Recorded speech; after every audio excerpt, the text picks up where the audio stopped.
vamos a continuar entonces con la palabra, mis hermanos, con la serie La Obediencia. Ese es el tema número 7.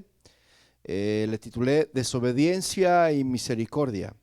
El texto base que vamos a estudiar hoy, mis hermanos, probablemente sea este tema de este libro de Jonás. Quizá abarquemos otro tema o otros dos temas más acerca de ese tema, desobediencia y misericordia.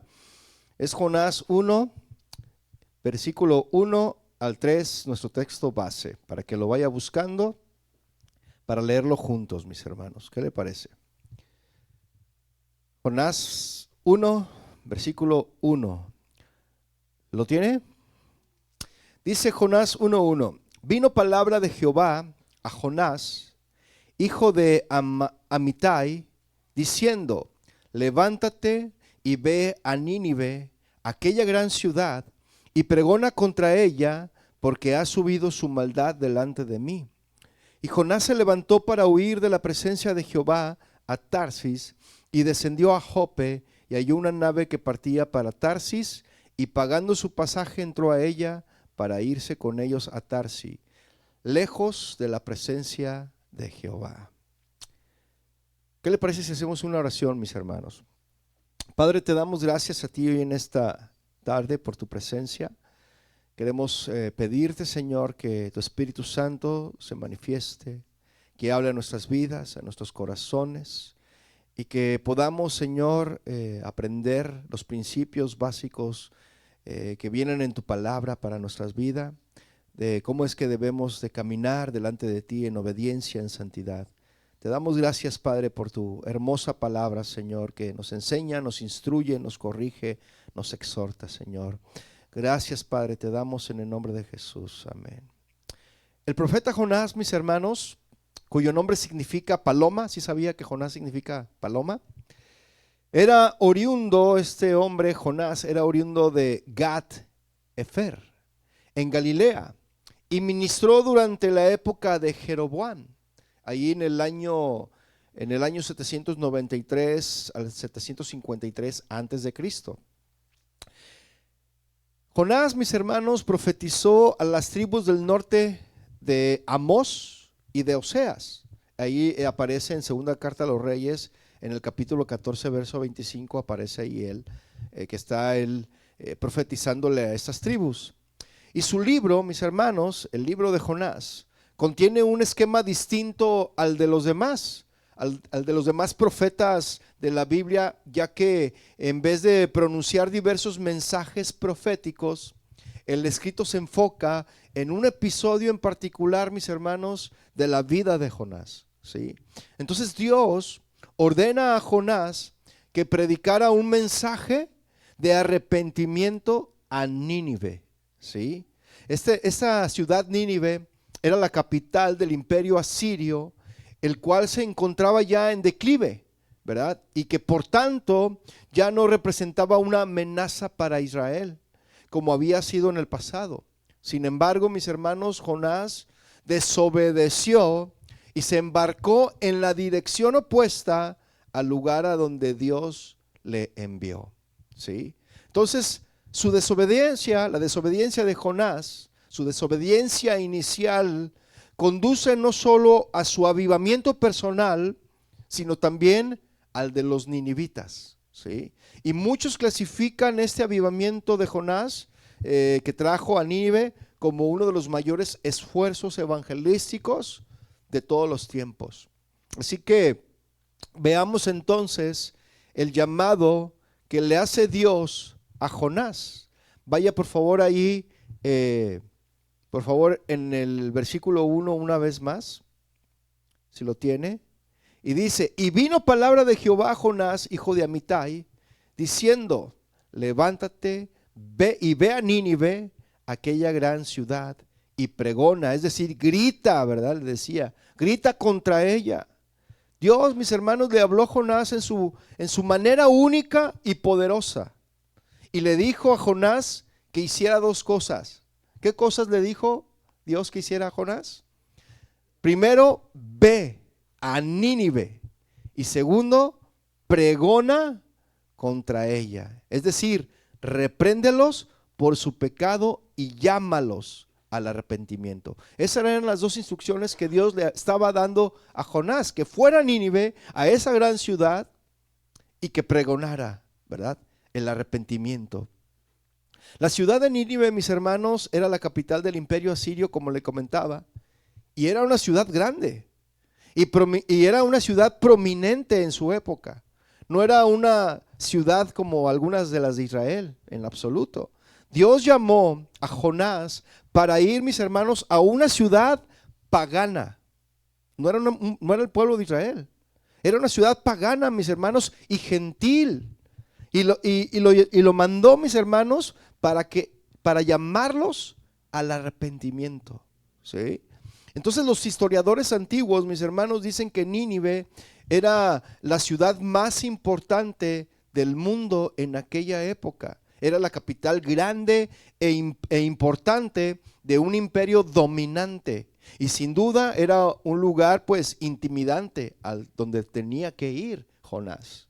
Y continúa diciendo el versículo Dios. Dice, levántate y ve a Nínive, aquella gran ciudad, y pregona, grita contra ella, porque su maldad ha subido delante de mí. Dios, mis hermanos, quería que Jonás fuera porque vio la maldad de esa nación. Y ninguna maldad, mis hermanos, del hombre está oculta delante de los ojos de Dios. Todo lo que hagamos, mis hermanos, a escondidas, que pensamos donde nadie nos ve, ahí está el Señor. ¿Sí? Por más que queramos ocultar nuestro pecado, el Señor te está viendo. ¿Cuántos lo saben? Entonces, Dios, mis hermanos, lo ve todo y puede llegar a un punto en el que Él exija la advertencia y el juicio específicos de Dios. Y ante tal mandato, mis hermanos, ante semejante instrucción, Jonás, ¿qué es lo que hizo?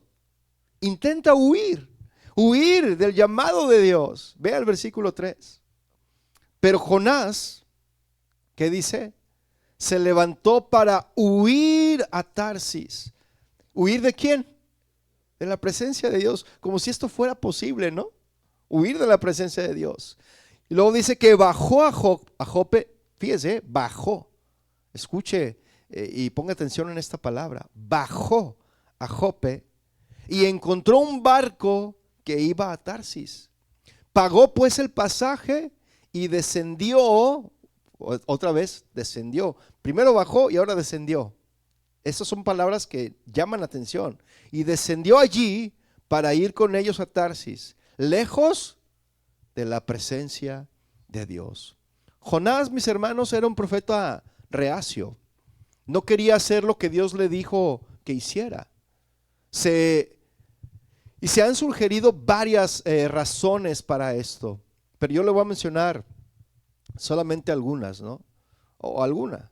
Pudo haber sido, mis hermanos, porque le dieron un trabajo difícil de hacer. Quizá por eso se negó. ¿Sí? Pero Nahum, deje un apartado ahí en Jonás. Y vaya al libro de Nahum, es dos libros más adelante del libro de Jonás. Está Jonás y 2 libros adelante está Nahum. En el capítulo 3, versículo 1 al 4, ahí Nahum, mis hermanos, nos da una buena idea de cuán malvada era esta nación, de cuán malvados eran los habitantes de Nínive. Y fíjense, yo le voy a leer la traducción del lenguaje actual de este libro. Le voy a leer esta versión, traducción del lenguaje actual. Nahum 3:1, ¿lo tiene? Dice, así dice nuestro Dios: pobrecita de ti, capital de Asiria, estás llena de asesinos, de mentirosos y ladrones que no se cansan de robar. Ya se escuchan los látigos y el estruendo de las ruedas. Versículo 3 dice, ya se oye el galopar de los caballos y el ruido de los carros de guerra. Ya ataca la caballería y deslumbran las espadas y las lanzas. No es posible contar los heridos ni saber cuántos son los muertos. Los cadáveres se amontonan, la gente tropieza con ellos.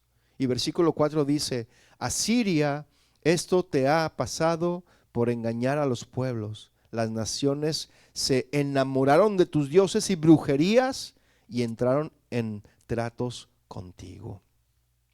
Jonás, mis hermanos, tenía todas las razones para esperar que en el mejor de los casos, ¿sí? En el mejor de los casos se iban a burlar de él. Si él iba y pregonaba el arrepentimiento, en el mejor de los casos se iban a burlar de él. ¿Sí o no? Y ahorita pues hay algunos hermanos que se están preparando para ir y evangelizar aquí alrededor. Lo menos que nos puede pasar, mis hermanos, es que se rían de nosotros, que nos cierren la puerta en la cara, ¿no? Ahora, ya lo más terrible pues sea que a lo mejor, no sé, te tiran por ahí una bofetada, ¿no? Puede suceder, no sabemos. Hay gente que se puede ofender porque le hablas del evangelio, ¿no? Pero Jonás tenía todas las razones para esperar que en el mejor de los casos se burlarían de él y lo tratarían como un tonto, ¿sí? Podría ser atacado y asesinado si hacía lo que el Señor le dijo que hiciera. Son algunas de las razones, ¿sí? Pero también fue, realmente lo que pasó aquí, mis hermanos, es que Jonás no quería, mis hermanos, que los asirios en Nínive escaparan del juicio de Dios, ¿sí? ¿Usted se ha encontrado con gente así? Que en lugar de mostrar misericordia al que no conoce a Cristo, lo quieres enjuiciar. Y es más, entre nosotros como cristianos, tropieza uno y lo ves en el suelo y le quieres dar de patadas, ¿verdad? Lo quieres rematar en vez en lugar de echarle la mano y levantarlo, ¿verdad? Y animarle a que siga caminando. Mira, hermano, nosotros no estamos para juzgar a nadie, estamos para ayudar. Amén. Para apoyar a aquel que está necesitado, a aquel que está quebrantado. ¿Cuántos dicen amén? Entonces, realmente Jonás, mis hermanos, no quería a estas personas, a los asirios, ¿verdad? No quería que escaparan del juicio de Dios. Imagínese a un hombre judío, ¿no? Usted imagínese esta escena, a un hombre judío allá en Nueva York durante la Segunda Guerra Mundial, escuchando a Dios decir: voy a traer juicio terrible sobre Alemania.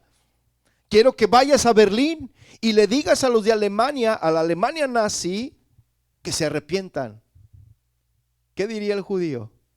Inmediatamente, yo creo, en lugar de ir a la Alemania nazi, este hombre yo creo que mejor se dirige a San Francisco, de Nueva York a San Francisco, y luego se sube a un barco para irse a Hong Kong.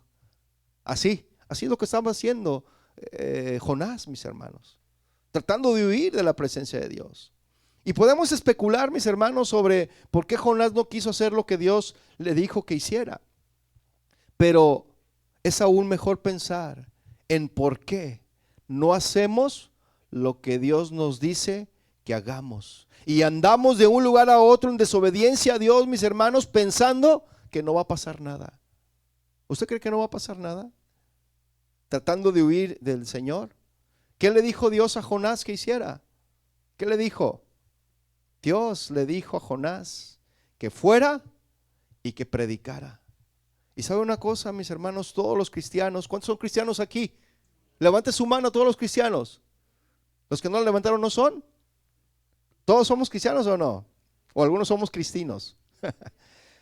Entonces Dios le dijo a Jonás que fuera y predicara, ¿verdad? Y todo cristiano, mis hermanos, tiene este mismo mandamiento, ¿sí o no? Y eso se encuentra en Mateo 28, 19, 20, cuando el Señor nos dijo que fuéramos y predicáramos a toda criatura, ¿sí o no? Sí. Entonces, con el ejemplo de Jonás, mis hermanos, ante nosotros tenemos incluso menos razones que Jonás para nuestra desobediencia. Debemos estar pensando, mis hermanos, si nosotros estamos desobedeciendo a Dios y en qué estamos desobedeciendo a Dios. Deberíamos de pensarlo y meditarlo. Señor, ¿en qué te estoy desobedeciendo? Quizá por eso no te ha ido bien. Quizá por eso estás batallando con algunas áreas en tu vida, porque estás caminando en desobediencia al Señor, ¿sí? Entonces Jonás, mis hermanos, quería llegar lo más lejos que pudiera para escapar de la presencia de Dios. ¿Pero qué cree? Eso fue un intento inútil, ¿sí? Al dirigirse Jonás a Tarsis, él tenía la intención de alejarse lo más posible de Nínive y del llamado de Dios para ir hasta allí. Eso es lo que él tenía, esa es la intención, de huir del Señor, del llamado que Dios le había hecho. Y había un impulso, mis hermanos, dentro de él de ir a Tarsis, pero era un impulso peligroso. Sí. Podemos tomar a Jonás, mis hermanos, como ejemplo del peligro de hacer las cosas únicamente basándonos en meros impulsos y en meros sentimientos. Sí. Porque a veces eso es lo que sucede en nuestras vidas, mis hermanos. Ahora, muy comúnmente me encuentro con personas que dicen, no, es que sentí de parte de Dios, ¿verdad? Se me ocurrió que debía de hacer esto o aquello. Me tomo con mucha gente así, mis hermanos. Las personas pueden hacer lo correcto bajo su opinión. Cada quien puede hacer lo correcto bajo su opinión. Pero ¿sabe una cosa? Van a arruinar lo que hacen si lo hacen por mero impulso y no porque la acción sea correcta en sí misma. ¿Sí? Mire, un impulso, mis hermanos, le puede parecer abnegado, pero puede ser erróneo. A Jonás le costó mucho dinero y comodidad de emprender este largo viaje por el mar. ¿Sí o no? Un impulso puede llevar a alguien a hacer algo que condenaría a otros. ¿Qué le diría Jonás a otro profeta que desobedece a Dios? ¿Sabes qué? Eso lo que estás haciendo no es correcto. ¿Sí o no? Un impulso puede hacernos hacer a Dios, puede hacernos hacer a Dios o a los demás lo que nunca quisiéramos que nos hagan a nosotros. ¿Sí o no? Y mucha gente toma sus impulsos, mis hermanos, sus impulsos internos, ¿sí? Sus emociones, sus impulsos internos, y dice, el Señor me dijo. Yo he tenido gente aquí que me dice, ¿sabe qué? El Señor me dijo que dejara de servir. Ah, caray. ¿De veras te dijo eso el Señor? Sí. ¿Y pues qué le dices? Pues si te dijo eso el Señor, pues yo con el Señor no me voy a poner. ¿Qué tal si el Señor sí le dijo? ¿Ah? A lo mejor le está estorbando y bueno, está bien, pues hazte a un lado entonces para que no le estorbes al Señor. Pero el Señor jamás va a hablar así, mis hermanos. ¿Sí o no? No, es que el Señor me dijo. ¿Ha escuchado a gente decir eso? Y eso es peligroso, mis hermanos. Los impulsos que salen de lo interior y decir, es que siento, es que Dios me dijo. Eso es lo peligroso, mis hermanos. ¿Por qué? Porque nos dejamos llevar por nuestras emociones. Y después, cuando te dejas llevar por tus impulsos, ¿qué es lo que sucede? Te encuentras así como Jonás. Entonces, Jonás, ¿qué cree? Pues él pagó su pasaje y le pareció pues hacerlo muy fácil, ¿no? Ese pasaje a lo mejor le costó un buen costo porque iba a ser un viaje largo. Y usted sabe que un viaje largo pues cuesta, ¿no? Si de aquí a México pues, cuesta algo el viaje redondo, ahora imagínese ir hasta el otro lado del mundo, pues cuesta caro, ¿no lo cree? Quizá incluso Jonás sintió que el Señor le había proveído el dinero para el pasaje. Gracias, Señor, por proveerme para mi pasaje para huir de ti. ¿Ah? Esto muestra entonces, mis hermanos, el peligro de dejarse guiar por las circunstancias. Es un peligro, mis hermanos, dejarse guiar por las circunstancias. Debemos dejarnos guiar por el Señor. ¿Cuántos dicen amén? Entonces la palabra del Señor, mis hermanos, debe de ser nuestra guía, ¿sí o no? Y no debemos apartarnos de ella bajo pretexto de necesidad o circunstancias. ¿Sí? Es muy fácil inventar cualquier pretexto cuando así lo deseas. Es muy fácil. Los pretextos sobran, mis hermanos. ¿Sí o no? Si te sientes, o más bien si te sientas y tratas de encontrar en los caminos de Dios una excusa para el mal que pretendes cometer, pues el astuto, el diablo que es muy astuto, mis hermanos, y tu corazón que es engañoso, juntos pronto van a idear una súplica para usarla como pretexto. Y tú vas a creértela que verdaderamente Dios te dijo. Pero el diablo usa su astucia, mis hermanos. Y tu corazón que es engañoso te hace creer que así es. ¿Cuántos dicen no, amén?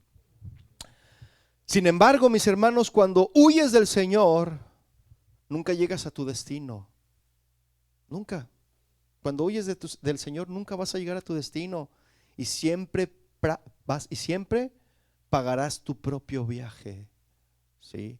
Cuando vas por el camino del Señor, no solo llegas a tu destino, sino que Él proporciona el pasaje. ¿Cuántos dicen amén?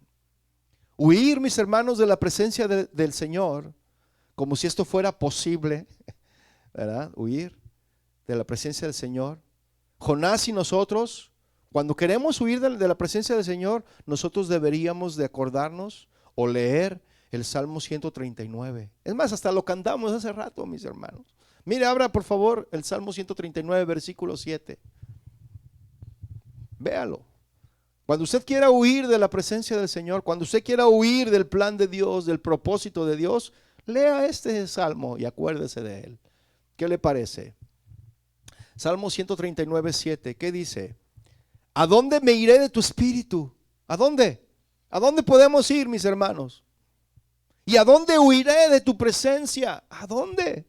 El salmista lo sabía. ¿A dónde? No puedo huir, Señor. Si subiera a los cielos, ahí estás tú. Y si en el Seol hiciere mi estrado, he aquí, allí tú estás. Si tomare las alas del alba y habitar en el extremo del mar, aún allí me guiará tu mano y me tomará tu diestra, dice. ¿Sí lo está leyendo? Fíjense, ¿a dónde? Así que, ¿a dónde podemos huir de la presencia de Dios, mis hermanos? A veces somos como esos pececitos que salen en la pecera, ¿verdad? Está la pecera y usted se acerca. ¿Y qué hacen los peces cuando las personas se acercan a verlos en una pecera?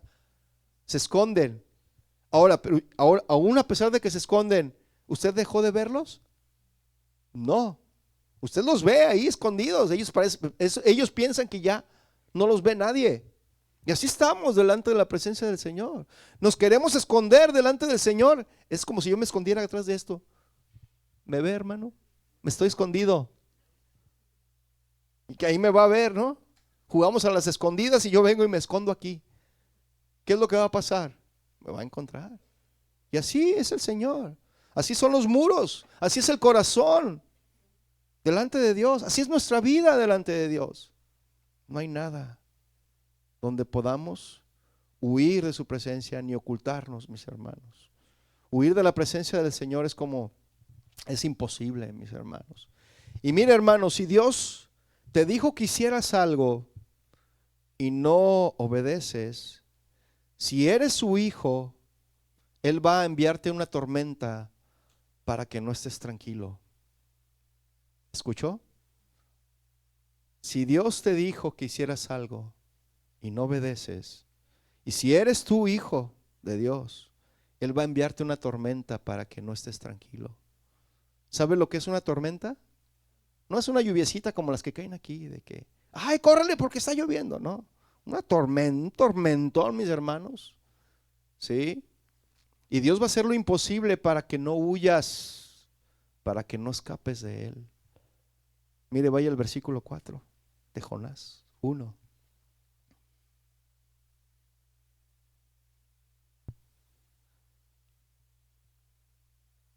Pero el Señor hizo soplar un gran viento. ¿Quién hizo soplar un gran viento? Dios, ¿verdad? El Señor. Y hubo en el mar una tempestad tan fuerte que el barco estuvo a punto de romperse. Wow, qué tremendo. Fue el Señor, mis hermanos, quien provocó la tormenta. A menudo pensamos en Jesús calmando las aguas, ¿no? Y claro, pues Él puede hacerlo, ¿sí o no? Claro que sí. Pero Dios también puede provocar la tormenta. ¿Cuántos lo saben? Sí. De modo que el barco estaba a punto de romperse, mis hermanos. Y Jonás podría haberse preguntado, ¿puedo ir a Tarsis si quiero? Pagué la tarifa, no soy un polizón. Sin embargo, las disculpas por la desobediencia son meros refugios de mentiras. ¿Sí? Si haces algo incorrecto de la manera más correcta posible, eso no significa que sea correcto, mis hermanos. ¿Sí? Eso no significa. Si vas en contra de la voluntad del Señor, aunque lo hagas de la manera más decente y quizá de la forma más devota, es sin embargo pecaminoso y te traerá a la condenación. ¿Sí me explico, mis hermanos? Versículo 5 de Jonás. Entonces los marineros tuvieron miedo. Y cada uno, ¿qué estaban haciendo? Clamando a su Dios. Unos clamaban a San Pillín, otros clamaban al Santo Niño de Atocha, y así cada quien, ¿no? Otros a Buda, otros a Mahoma, y ahí estaba clamando cada quien a su Dios, ¿sí? Dice, y echó al mar la carga, y echaron, ¿no? Y echaron al mar la carga que había en la nave para aligerar la carga, para que no se hundiera. Fíjense, cuando tiene problemas el hombre, mis hermanos, hace lo mejor que puede para solucionar el problema, ¿sí? En este caso, estos hombres arrojaron el cargamento por la borda. Y cuando esto no es suficiente, el hombre también recurre instintivamente a su Dios. ¿Sí o no? A veces eso nos pasa a nosotros, ¿no? Cuando vemos que las cosas no van bien, nos acordamos que hay un Dios, ¿sí? Cuando se le poncha la llanta, se acuerda que tiene una de refacción. ¿Sí o no? Si no conocemos al Dios verdadero, mis hermanos, al Dios de la Biblia, antes de tener problemas, podemos recurrir sinceramente a un Dios falso e imaginario, uno que nosotros mismos hemos creado, ¿sí? Y continúa diciendo el versículo 5, pero Jonás había descendido a las partes más bajas del barco. ¿Se fija? Primero bajó ¿a dónde? A Jope. Y luego descendió a Tarsis. No digo, descendió al barco, ¿no? A donde estaba el barco. ¿Y ahora qué estaba haciendo aquí? Que Jonás había descendido ¿a dónde? Cada vez iba más bajo. ¿Se fija? Cada vez estaba cayendo más bajo. ¿Qué tan profundo necesitas llegar, mi hermano, para tocar fondo? Jonás había descendido a las partes más bajas del barco. ¿Y qué hizo? Se había acostado y dormía profundamente. ¿Y sabe una cosa, mi hermano? Este era un síntoma de depresión. ¿Sí lo sabía? Cuando alguien lo único que quiere es dormir, es porque está deprimido. ¿Cuántos han escuchado, bueno, cuando estaba en el mundo? Había una canción que decía, quiero dormir cansado para no despertar jamás. Esa canción, mis hermanos, es la canción de un deprimido. ¿Cuántos la escucharon? ¿Sí? Con el salmista Emanuel. Esa canción, mis hermanos, es de alguien deprimido, que no quería despertar, que quería morirse. Y Jonás estaba en esos síntomas, mis hermanos, de depresión. Solo quería dormir y no saber nada de nadie. Por eso se fue hasta lo más profundo del barco. Allá que se hagan bolas ellos. Yo acá me meto en mi rincón, donde nadie me vea. Eso es lo que hace la gente cuando no quiere tener contacto con otros, mis hermanos. Cuando no hay comunión entre hermanos. Cuando no hay comunión entre hermanos, no hay comunión con Dios. De verdad, eso demostramos, mis hermanos. Se nota. Cuando no quieres tener una comunión con tus hermanos, es porque no tienes comunión con Dios. Eso es definitivo. Entonces, como le digo, Jonás no quería saber nada de nadie, ¿sí? Mientras azotaba la tormenta, Jonás dormía. Y quizás porque la tormenta de afuera le parecía insignificante en comparación con la tormenta interna, la tormenta que venía de su resistencia contra Dios. Hermanos, si tú te resistes a Dios, va a venir la tormenta y no vas a estar a gusto hasta que obedezcas al Señor. El Señor no te va a dejar en paz, no te va a dejar tranquilo hasta que le obedezcas. Por eso es mejor obedecer, ¿sí o no? Y qué escena tan curiosa, ¿no? Y trágica a la vez. Todos los marineros de agua salada, de agua dulce, pues, ¿no? En este caso, todos los marineros, ¿sí? Ahí estaba Barba Negra, Barba Roja y todos los marineros, ahí estaban, mis hermanos.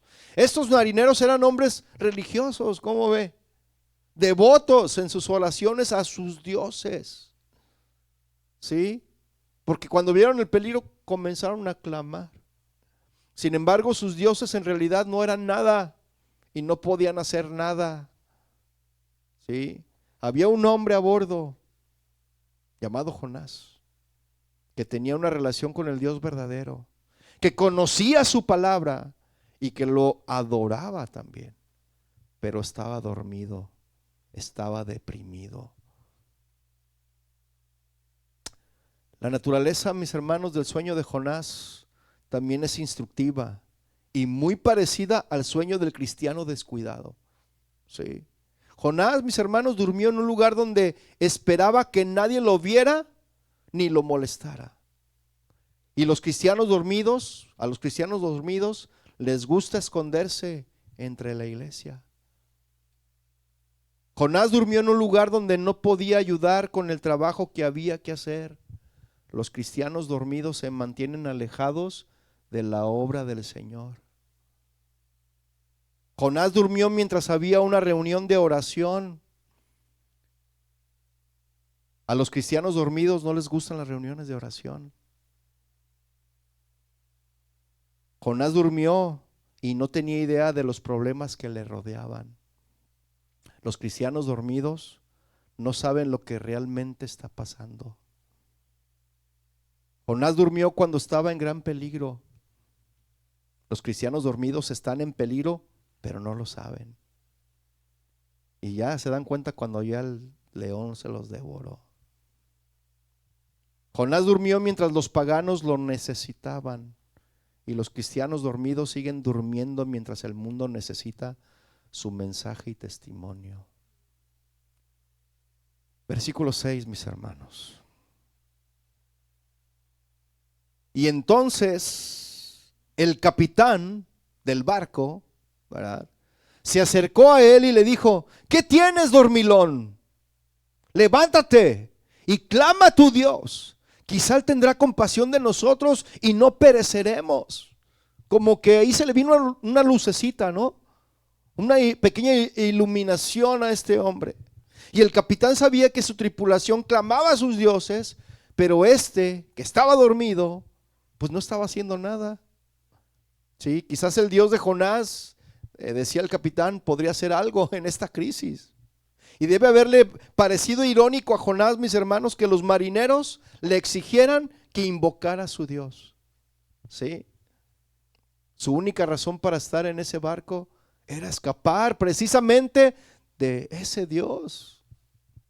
Y cuando le decían: clama a Dios, quizá Él nos ayude, tu Dios, porque los de acá ya estamos clama y no pasa nada.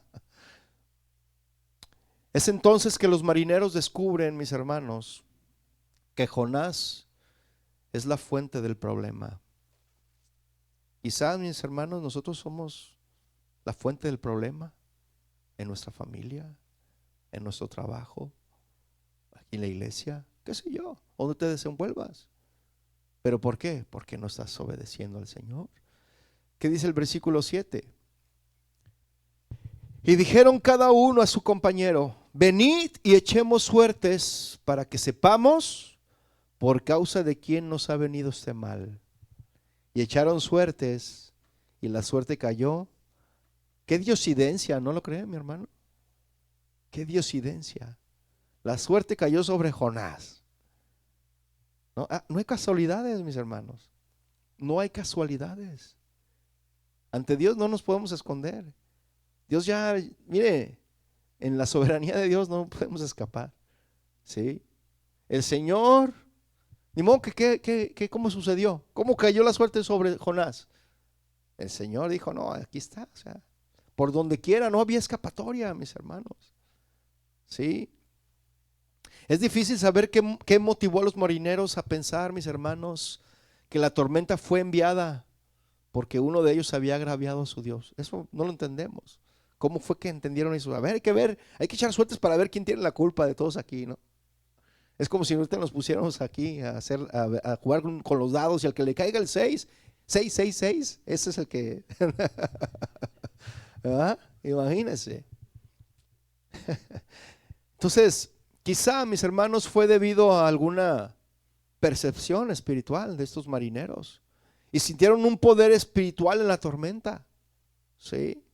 Una vez que la suerte recayó sobre Jonás, los marineros querían saber todo lo que pudieran saber de Jonás para poder resolver el problema y salvar sus vidas. Porque vea el versículo 8, las preguntas que le hacen. Entonces le dijeron ellos: decláranos ahora, ¿por qué nos ha venido este mal? ¿Qué oficio tienes? ¿Y de dónde vienes? ¿Cuál es tu tierra? ¿Y de qué pueblo eres? O sea que ahí se convirtieron en el FBI, ¿verdad? Lo agarraron a Jonás y con un tehuacán en la nariz, decláranos de dónde eres, ¿no? ¿Qué oficio tienes? ¿Y de dónde vienes? ¿Cuál es tu tierra? ¿Y de qué pueblo eres? Nomás le faltó decir: ¿y a dónde vas? ¿No? En Segunda de Reyes 14:25, no lo busque, dice que Jonás era un profeta reconocido. Eso dice en el segundo libro de Reyes, capítulo 14:25. Y cuando le preguntaron cuál era su ocupación, y cuando él respondió: soy profeta, entonces los marineros debieron haber estado aún más aterrorizados, ¿no lo creen? Porque una vez que fue descubierto Jonás, les cuenta quién es y qué ha hecho. Mire, ve ahí en el versículo 9. Entonces él les dijo: soy hebreo y temo al Señor, Dios del cielo, que hizo el mar y la tierra. Aleluya. No más faltó decir eso, ¿no? Aleluya, hermanos.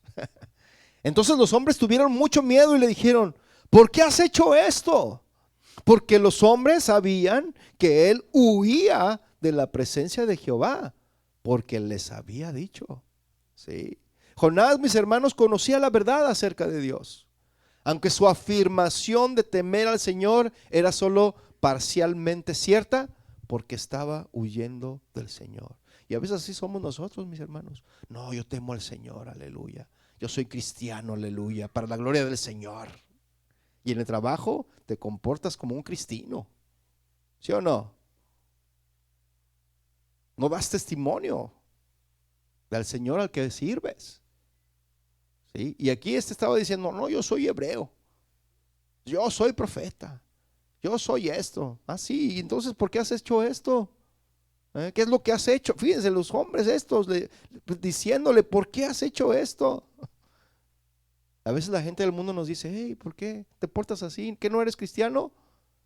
Y tú: "Ah, sí, sí soy, para la gloria de Dios, aleluya".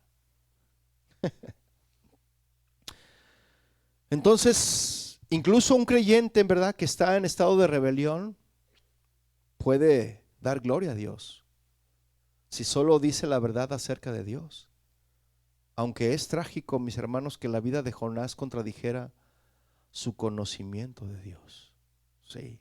Sin embargo, en el momento en que Jonás dijo: temo a Jehová, es posible que ya se haya arrepentido. Es posible que ya se haya arrepentido de haber huido de Dios debido a las circunstancias presentes.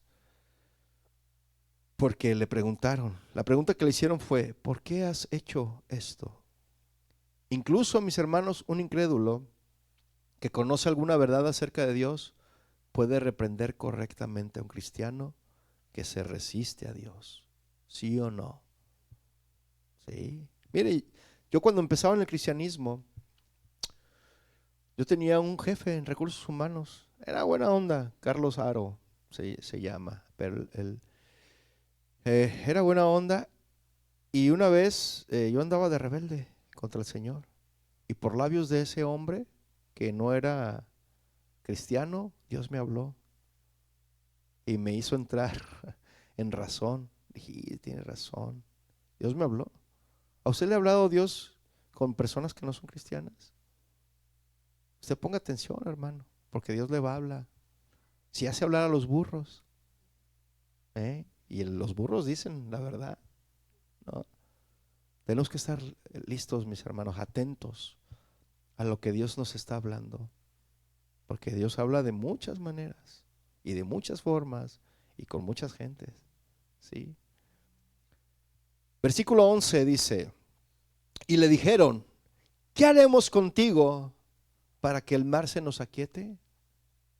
Porque el mar se iba embraveciendo más y más. Cuanto más escuchaba a estos marineros, en cuanto más escuchaban hablar a Jonás, peor se ponía la situación. El mar se estaba volviendo más tempestuoso. Él decía: soy hebreo, y el mar, ¿no?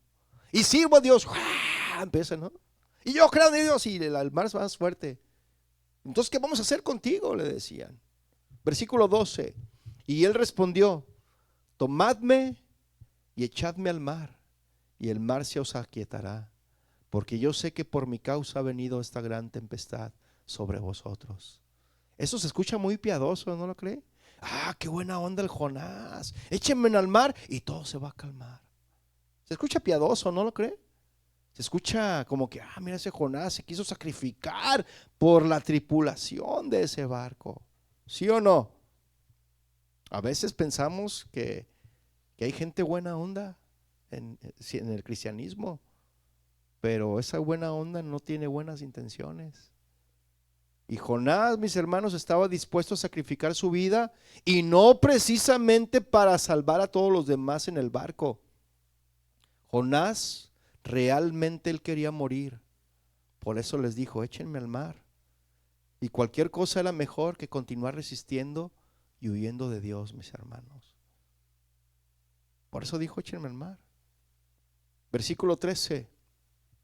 Y aquellos hombres trabajaron, o sea, lo vieron y dijeron: no, sí que está sacado de onda, ¿eh? Y aquellos hombres trabajaron para hacer volver la nave a tierra, mas no pudieron, porque el mar se iba embraveciendo más y más contra ellos. Entonces los marineros no querían arrojar a Jonás al mar, mis hermanos.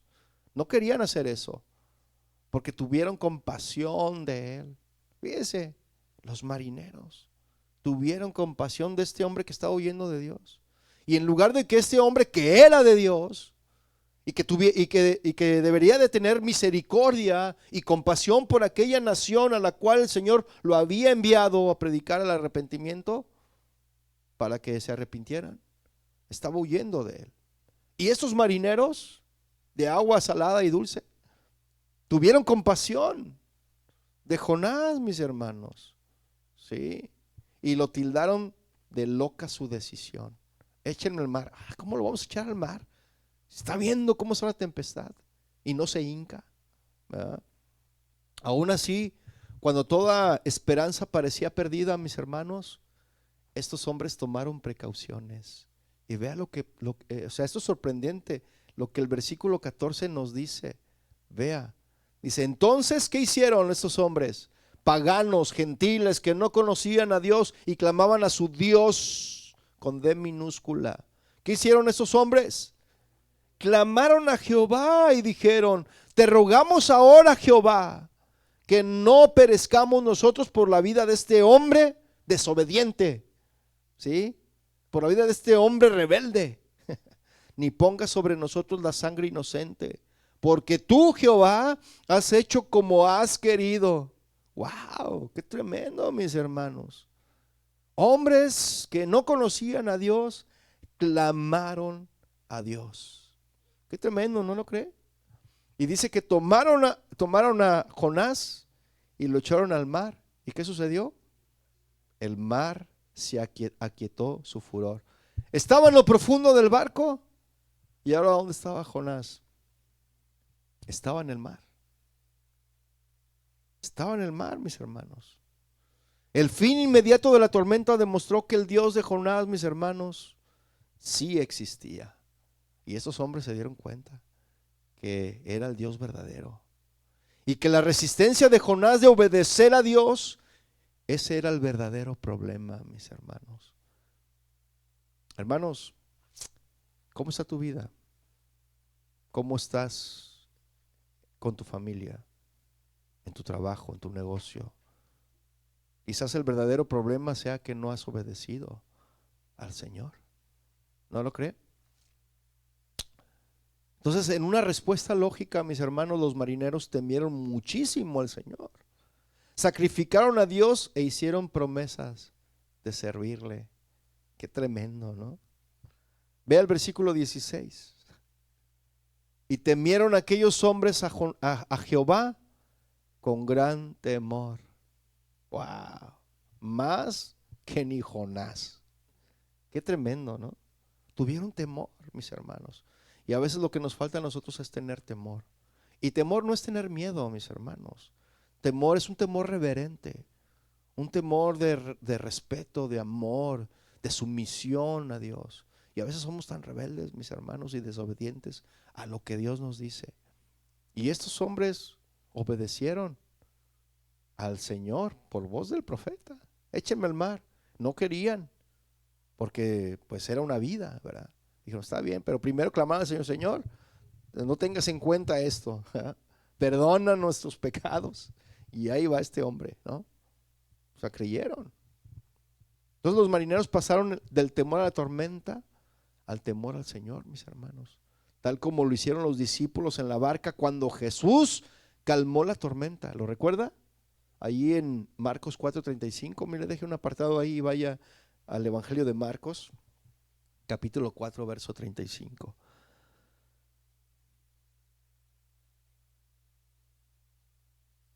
¿Lo tiene? Dice, aquel día, cuando llegó la noche, les dijo Jesús a los discípulos, pasemos al otro lado. Y despidiendo a la multitud, le tomaron como estaba en la barca, y había también con él otras barcas. Pero se levantó una gran tempestad de viento y echaban las olas en la barca, de tal manera que ya se anegaba. O sea, se estaban hundiendo, ¿verdad? Y él estaba en la popa durmiendo sobre un cabezal. Y le despertaron y le dijeron, Maestro, ¿no tienes cuidado que perecemos? Y levantándose, Jesús reprendió al viento y dijo al mar, calla, enmudece. Y cesó el viento y se hizo grande bonanza. Y les dijo, ¿por qué estáis así de amedrentados? ¿Cómo no tenéis fe? Entonces temieron con gran temor y se decían el uno al otro, ¿quién es este que aún el viento y el mar le obedecen? Y así estaban estos marineros cuando arrojaron a Jonás. Temieron al Señor con gran temor. Wow. Y no por el testimonio de Jonás, ¿sí? Sino que Dios les estaba probando que era el Dios real, el único Dios verdadero, mis hermanos. Continúa diciendo el versículo 16. Y ofrecieron sacrificio a Jehová e hicieron votos. Wow, qué tremendo, mis hermanos. Entonces notemos que los votos de los marineros vinieron después de que fueron entregados. O sea, ellos se entregaron al Señor.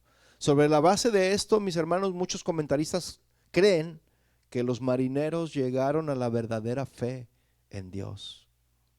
Ahora, no se podía caer más bajo, mis hermanos. Jonás, de ser el profeta de Dios, de pregonar su palabra, había descendido cada vez más bajo, ¿sí? Y todo a causa de qué, mis hermanos? De desobedecer a Dios en una instrucción clara y precisa, ¿sí o no? Y huir de la presencia de Dios, mis hermanos, esconderse, ¿verdad? O sea, él empezó a huir de la presencia de Dios, esconderse en lo más profundo del barco, caer en depresión, vino la tormenta que lo azotaba y ahora estaba en medio del inmenso mar, mis hermanos. Pero aún Jonás no tocaba fondo. Y en ocasiones algunos de nosotros necesitamos tocar fondo, mis hermanos.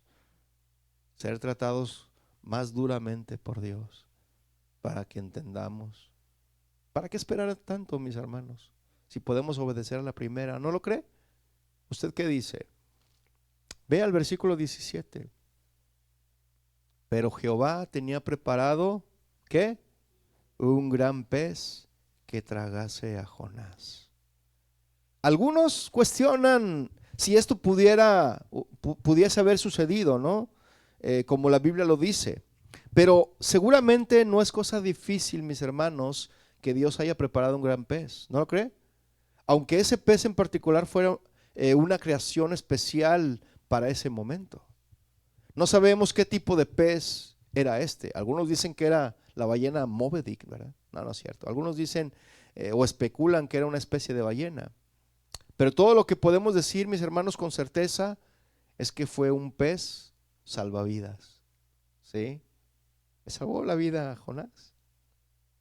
Ciertamente la historia de Jonás, mis hermanos, es cierta, porque Jesús, mis hermanos, dijo que era cierta. ¿Sí? Jesús lo menciona en Mateo capítulo 12, versículo 40, y leemos que Jesús dijo que estuvo Jonás en el vientre de un gran pez 3 días y 3 noches. Eso lo dijo Jesús. Entonces, si Jesús lo dijo, es porque es verdad. Amén. Entonces, esto es lo que dice el versículo 17 en su parte B. Dice: estuvo Jonás en el vientre del pez 3 días y 3 noches. Lo mismo que Jesús mencionó. Y aunque Jonás, mis hermanos, era un rebelde, era un insidioso, era un evasivo, pero también era creyente, pues Dios aún no había terminado con él. Hermano, Dios aún no termina contigo, aún no termina conmigo. ¿Sí? Entonces Dios aún no había terminado con Jonás. Así que el Señor preservó su vida. ¿Sí? Dios podría haber rescatado a Jonás de muchas maneras, ¿no lo cree? De muchas maneras pudo haber rescatado a Jonás. Pero Dios eligió esta forma específica por el efecto que tendría en el corazón de Jonás. Dios sabe lo que necesitamos y Dios sabe cómo tratarnos lo que necesitamos. Él sabe cómo tratar nuestro corazón, porque Él sabe cómo vamos a responder. El libro de Jonás, mis hermanos, nos muestra principios importantes sobre la soberanía de Dios. ¿Qué sucede cuando Dios quiere que una persona haga algo, pero la persona no quiere hacerlo? ¿Qué sucede? Jonás nos muestra, mis hermanos, que Dios tiene una manera de llevarnos a que queramos lo que Dios quiere. ¿Sí? Aparentemente, mis hermanos, Jonás no hizo nada por 3 días y 3 noches en el vientre del pez. Algunos se han preguntado si Jonás pasó el tiempo refunfuñando y finalmente decidió que tenía que arrepentirse por completo y buscar a Dios. Hermano, que no te encuentres como Jonás en esta etapa. Algunos se encuentran refunfuñando. Aquí algunos dicen, no, a lo mejor él estuvo en el pez y estaba ahí el primer día, a lo mejor refunfuñando. Ahora estoy aquí lleno de algas por todos lados y en el estómago de un pez, hermano. Imagínese cómo estaba ahí. Y Jonás todavía no tocaba a fondo. ¿Sí?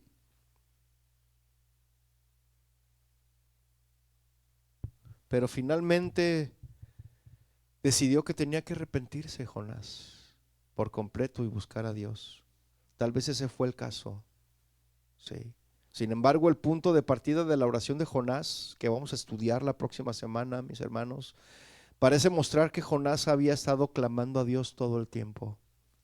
Sí. La oración de Jonás se produjo después de que Jonás recibió la seguridad de Dios de que sería liberado. Lo importante aquí es, mis hermanos, que veamos las consecuencias que podemos llegar, que pueden suceder por desobedecer a Dios. Por eso, mis hermanos, es mejor obedecer a Dios. ¿Cuántos dicen amén? Es mejor obedecer a Dios que los sacrificios, decía Samuel. ¿Qué le parece si oramos, mis hermanos? Póngase de pie.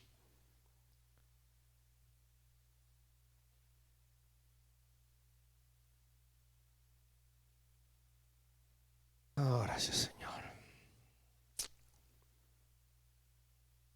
Cierre sus ojos. Señor, que no nos encontremos huyendo de ti, creyendo que podemos huir de ti. A veces creemos y pensamos que de huir de las situaciones, que huir de los compromisos, nos podemos librar. Pero nada nos puede librar de tu mano. Nada, Señor. Jonás pensaba que estaba huyendo de ti, que él podía esconderse de ti. Pero es imposible, Señor. Porque así como decía el salmista, ¿a dónde huiré? ¿A dónde iré de tu presencia? Si voy a los cielos, ahí estás. A lo profundo del abismo, ahí estás. En el mar, a donde quiera que yo vaya, Señor, no podré huir de tu presencia. Y yo sé, Señor, que algunos de los que estamos aquí hemos tratado de huir de ti, Señor. Hemos tratado de zafarnos de tu presencia, de tus propósitos, de tus planes. Y pensamos que huyendo, escondiéndonos, apartándonos, alejándonos, podemos cambiar las cosas. Pero si somos hijos de Dios, por más que huyas, el propósito de Dios se va a cumplir en tu vida, quieras o no quieras. Pero Él va a usar las maneras y las formas de convencerte, de atraerte. El Señor nos atrae con lazos de amor, con cuerdas de amor, dice su palabra. Pero también el Señor en ocasiones puede usar la disciplina, porque el Señor al que ama disciplina, dice su palabra. Que no nos encontremos, mis hermanos, huyendo de la presencia del Señor. Que mejor nos encontremos obedeciendo su mandato, obedeciendo lo que tú ya sabes que tienes que obedecer. Así que caminemos, mis hermanos, en integridad. Levanta tus manos al Señor y dile: Señor, aquí estoy. Quiero obedecerte a ti. Quiero caminar en obediencia. Ya no quiero seguir huyendo, porque sé que no puedo escapar de ti. Sé que tú seguirás usando las circunstancias para atraerme, para acercarme a ti. ¿Por qué he de huir, Señor? ¿Por qué? ¿A dónde puedo ir? Por más que lejos me vaya, tú ahí estás. Y tú terminarás la obra en mi vida, porque tú no dejas la obra inconclusa. Tú terminarás, Señor, lo que un día empezaste en mí. Aunque yo me resista, sé que tú, Señor, estás obrando en mi vida. Gracias, Señor, por tu amor, por tu misericordia. Aún en esos tiempos, Señor, en los que yo estoy huyendo de tus planes, de tus propósitos, de tu voluntad, tú tienes cuidado de mí, pero quieres tratar conmigo. Oh, Señor, perdóname, Señor, por ser desobediente. Ya no quiero ser más desobediente ante lo que tú ya me dijiste que tengo que hacer y que tengo que cambiar. Quiero ser obediente a ti, Señor, porque es mejor la obediencia que la rebeldía. Aquí estamos, Señor, con nuestras manos levantadas, reconociendo que te necesitamos y clamando, Señor, a ti por ayuda en nuestras vidas. Que nos ayudes, Señor, que nos llenes de tu presencia, de tu espíritu, para poder discernir y no ser como Jonás. Que Jonás estaba huyendo del propósito para el cual tú lo habías encomendado, porque él era un profeta, él era un varón de Dios que tenía que pregonar. Ese era su llamado, pregonar a las naciones el arrepentimiento. Mas sin embargo él no quiso hacerlo, fue desobediente. Y qué triste es que este libro nos muestre a un profeta, a un hombre de Dios, solamente en esa etapa de su vida de desobediencia. Qué triste, Señor, que nosotros no nos encontremos así como Jonás, que seamos mejor como Jesucristo, que fue obediente hasta la muerte y muerte de cruz, y por lo que padeció aprendió la obediencia. Gracias, Señor. Te bendecimos, Señor. y te adoramos en el nombre de Jesús, Señor. Amén.